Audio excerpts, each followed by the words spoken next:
The lake doesn't melt. Not in summer. Not with fire. It's not even on most maps. Just a black void where terrain should be. As if satellites won't acknowledge it. They call it Kalawag. The breathing place. I was sent there last winter. Arctic climate team, government grant. They told me the goal was simple. Drill 3 meters, record thermal activity, tag glacial shifts. I said yes. I should have said no. We flew in over a white wasteland.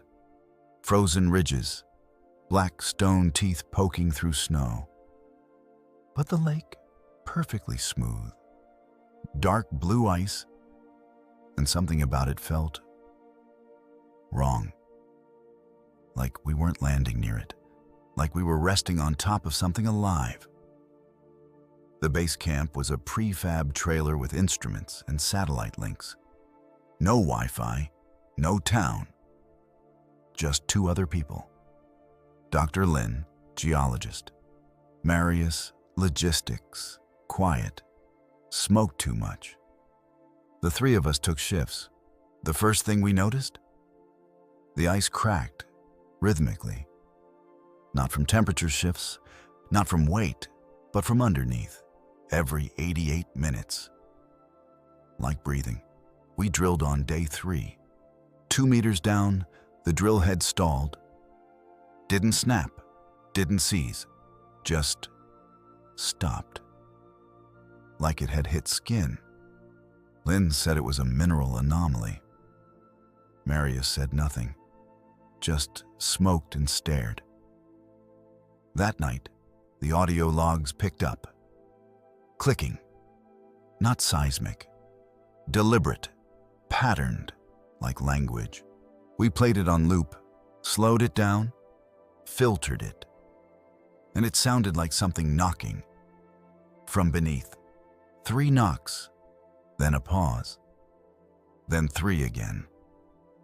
We assumed it was stress fractures. Until I felt the trailer shake at 3:17 a.m. And the crack in the lake repeated the knock. Perfect rhythm. The knocking never stopped. Day and night. Same rhythm, same pulse. We tried to ignore it. But Lynn started hearing whispers when she slept. She said they were coming from the ice. Marius stopped sleeping altogether. Just smoked. Stared at the horizon. I reviewed the drone footage from our first night. There was a frame, half-second at most. A ripple under the surface. Like something massive rolled just beneath the ice. But the temperature log showed no heat, no displacement. Like it wasn't a body, just a shadow. On day 8, we found tracks. Not animal, not human. 5 deep indents, spaced wide, leading across the lake. But the ice wasn't broken. Just softened where it stepped. Like it didn't walk on the lake, it walked through it. We set up seismic ground mics. They recorded low pulses every 88 minutes. When mapped, they formed a perfect spiral, descending down. And at the center, silence.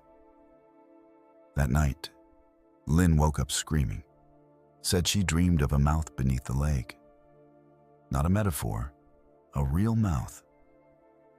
The size of the lake bed, open, waiting.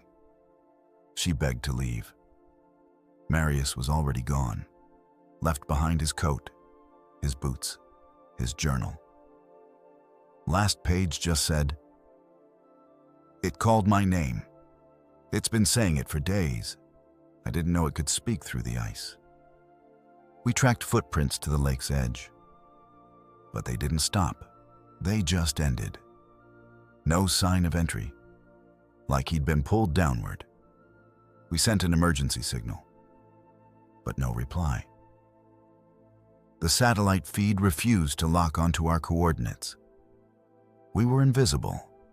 Even the ice didn't reflect us anymore. I started sleeping next to the heater with something sharp, but it didn't help.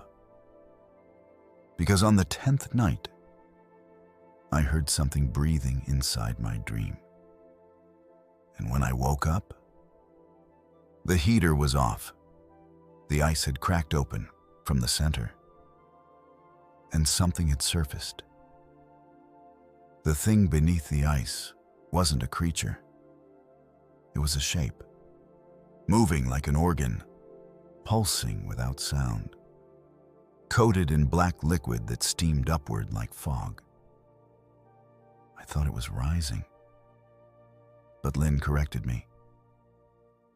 "It's not coming up," she whispered. "It's opening."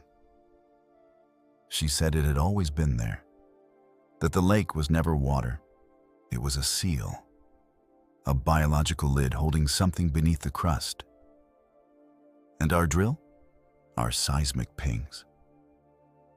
They had been tapping. And now it was answering. The spiral pulses turned into clicks, then knocks, then syllables.